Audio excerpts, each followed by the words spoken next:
Hi and welcome to the channel. Today we are going to unbox this MSI RTX 5080 Shadow 3X OC. I haven't really plugged this to my computer yet. Around the box, few warning, and powered by Nvidia RTX 50 series GPU. Behind the box, Torx fan, copper base plate, core pipes, reinforcing backplate, MSI center, afterburners. MSI's afterburner. Marketing stuff, key features, RT cores, Tensor cores, Nvidia cores, game ready and Nvidia studio drivers, Nvidia app, broadcast G-Sync. Nothing much really. So you have a QR code for the installation guide, QR code to join the reward program, and QR code for more info. Let's scan the more info. No, not that one. Went somewhere, but not directly to the specific graphics card website. That's quite useless in my opinion. I think this QR code should go directly to the information side of this specific graphics card. Anyway, other than that, it's not much really. Opening the box, you have to remove this, then open like this.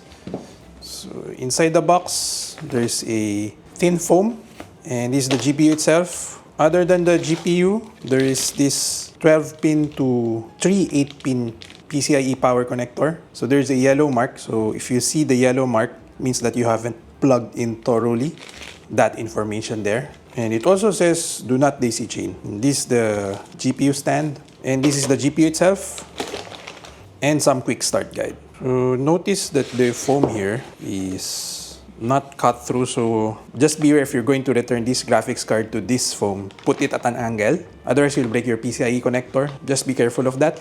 Usually you would also see double carton package, so one carton here and one carton inside, but this is a basic 5080, which is what I actually want, and I'll tell you later why. Let's open it first.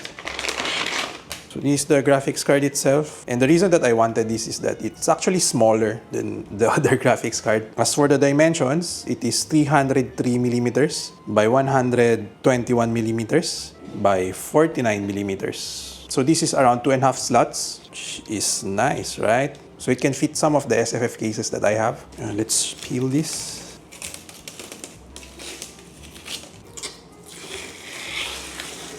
So it's not that big, which is why I like it. Looking at the fin stock, it looks like it's good enough. I really can't tell until I test the thermals. So I'll test it later. Anyway, as for the output ports, it has 3 display ports and 1 HDMI. And they have covers by default. Even for the PCIe connector, it has covers. As for the back plate, it sounds plastic. It's not metal. So what you're looking for is if there are thermal pads. Although I don't think thermal pads will matter at this point because it's plastic. Can't see if there are. Again, it might not matter. And there's one 12VH power connector. I think this is the ATX 3.1 version. Then this side is covered, pretty much covered. And this side is pretty much covered as well. So all of the exhaust will go here and underneath, which is good for some sandwich style cases, right? So it will be like this. It will blow air to the top and to the bottom, which is good for some cases. As for notable specs, I saw that the power consumption is 360 watts. I think this is standard for RTX 5080. Recommended PSU wattage is 850 watts. And this is around 1 kilo. One thing before I test the thermals, I have to test the provided 16-pin power connector. I remember that I had troubles with my Zotac card before. Let's try here.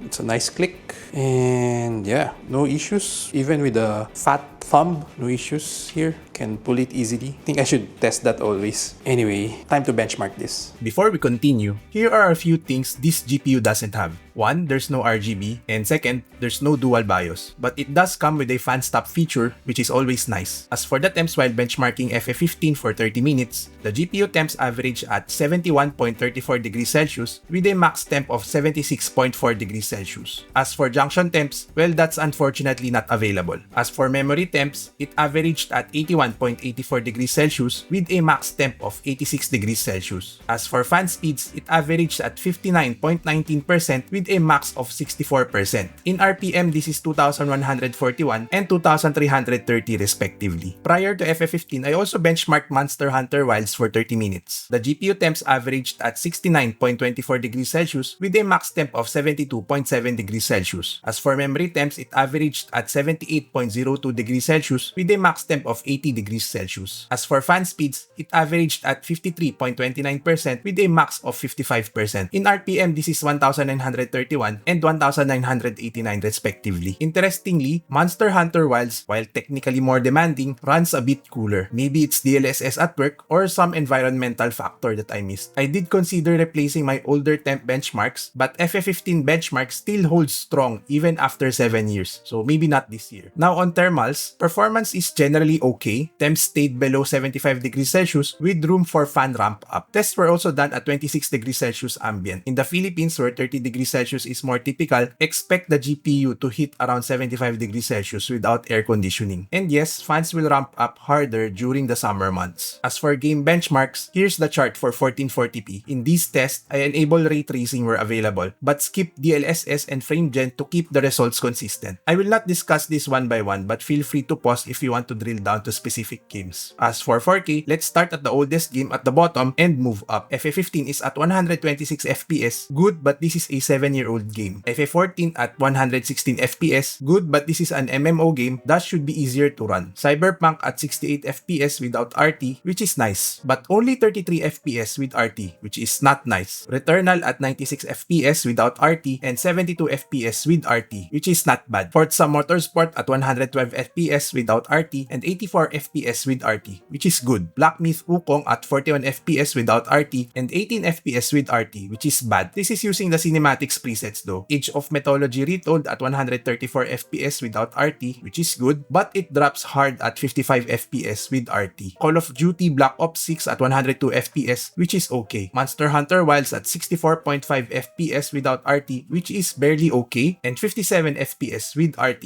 which is not okay. Doom the Dark Ages at 38.51 FPS without RT and 15 FPS with RT, which is pretty bad. Looking at these benchmark results for the 5080, there are two sides to the coin. On one hand, this is a $1,000 GPU, so I really don't expect anything to drop below 60 FPS. On the other hand, some games have always been outliers. Even the best GPUs struggled with crises back then. But circling back, I was hoping that the 5080 would at least match the 4090 in raster performance. Instead, it feels more like a 4080 Super.